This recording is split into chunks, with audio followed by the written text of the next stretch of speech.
Time for another look at the HB-1B. I can't believe we're up to session number 15. So that is 20 meters receive on the bad HB-1B. I think I've got a little bit of a breakthrough. So I was looking at things that the MCU drives directly because the MCU overheats pretty badly, which means it's probably sourcing a whole bunch of current. So I found that it drives the relays. That became interesting to me. And that made me wonder if the heating is band related. So I've got a table here. And the reason I started the video is I did check 20 meters and it doesn't heat on 20 meters. So I'll show you the output of the radio. We'll get off, I guess we're get on the dummy load, and I'll show you the output at 5 volts per division there on the scope. And that is close to 20 volts per division, a little bit less. Let's see, maybe that much. Yep, so that makes us about, here we are, so 15, 16, 17, 18 maybe. 16 to 18 volts per division. And you can see the amplitude begin to drop, but it's not now because of the MCU heating.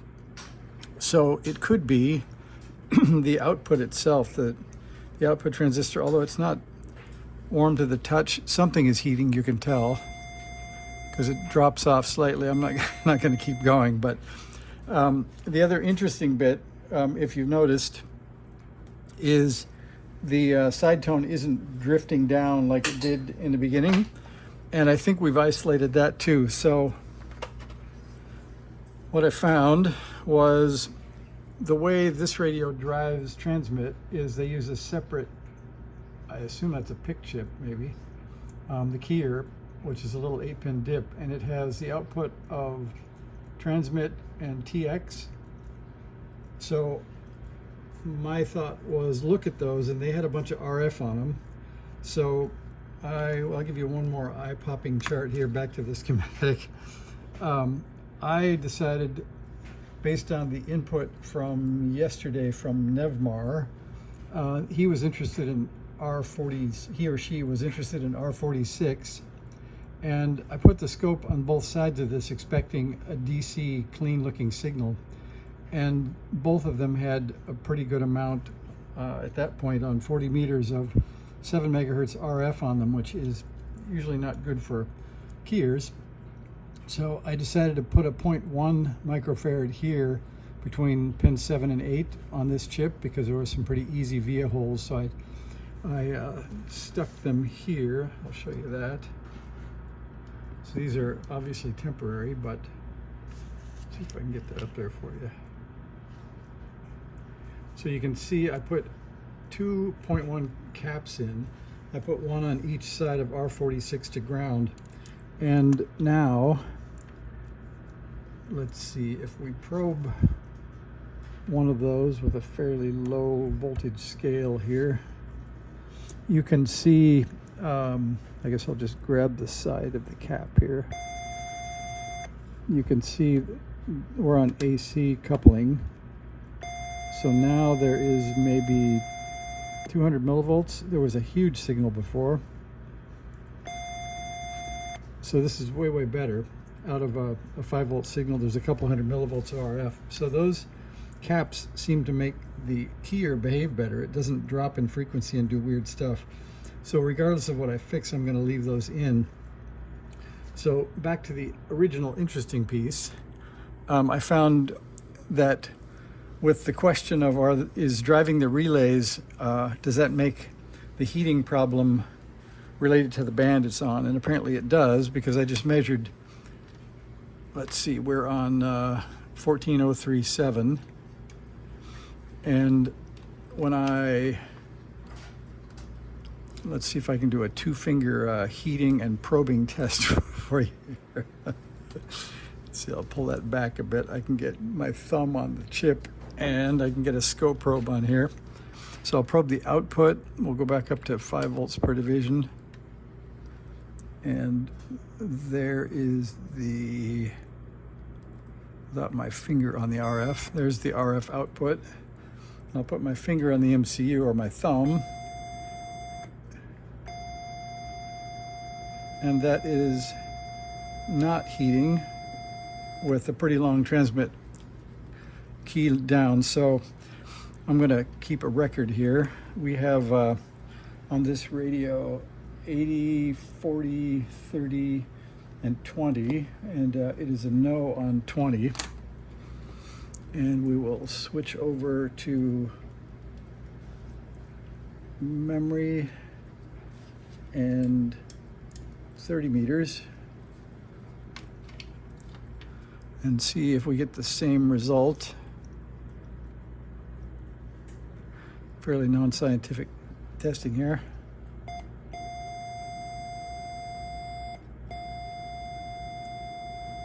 Also, oh, heating on. So that's a yes. So heating on 30 meters. That took longer than I think it used to.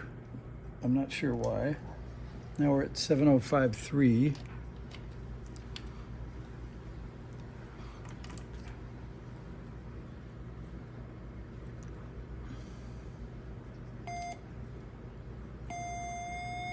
That gets hot right away. Yep, and it also pulls the DC, it sounds like. So 40 is a definite, that would be a yes with an exclamation. It seems to heat faster. And then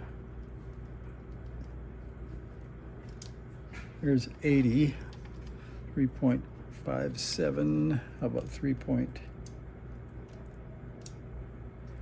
Here's 3.505. See if we can do this one more time. That's a definite hot too, I think. Yep, that's really hot. So that also gets the yes with the exclamation. Don't want to do that too much longer. Okay, so we know something is up with heating, and it's somehow not happening on 20 meters. So the interesting bit that I don't know about is we know that we have this sort of interesting low-pass filter where we have relays K1A and K1B. So one relay is switching between two bands here, and then another relay is switching in components on this second one for 30 meters. And there is a 30-meter line, or I would assume a 30-meter line, so an extra output from the chip coming into this connector where there's a 30-meter module on the other side of the board. So there could be another relay back there. I'll probably pull the thing out of the case and check that out. So what we'll do first is we'll look at the input and the output of these FETs to see on 20 meters at least. And thinking of this, I guess the low-pass filters are active on receive as well. So it's making me rethink a little bit. Thinking of other things that come on during transmit would be this FET, I think, comes on during transmit, and this one comes on during attenuation. So some more things to think about anyway, but you can see I started to look at the truth table for the relays, and it didn't seem to make much sense. So I want to try that again, because K1 and K2 were alternately on 80 and 40, but nothing happened on 30. So that may mean that there's another relay on the 30-meter module board, and I can't find a schematic for that. So if you have a addendum to the HB-1B schematic where they show the 30-meter module, that would be pretty interesting. But at least we think the radio would probably function on 20 meters. And let's see, so 2040, if we look at that,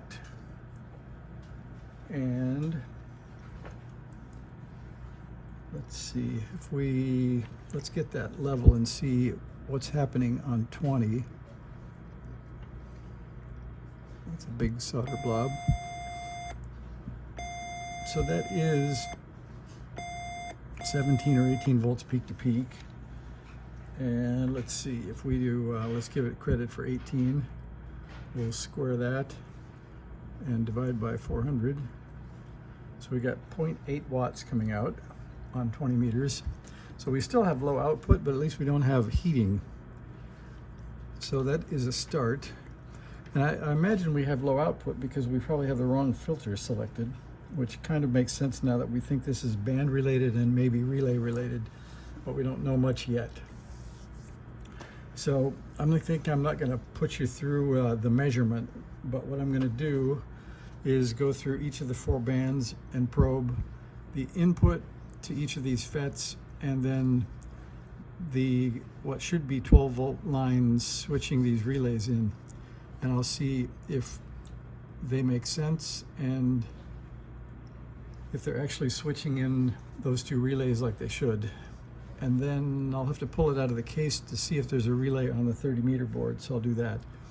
So there's my update. So we have an improvement. We now can probably get on the air with 1 watt on 20 meters without killing the MCU anyway. So if you have ideas of what's up next, or if you know about the 30 meter low pass filter module, let me know in the comments. So the plot thickens, right? We work on 20, we don't work on 30, 40, or 80 without heating.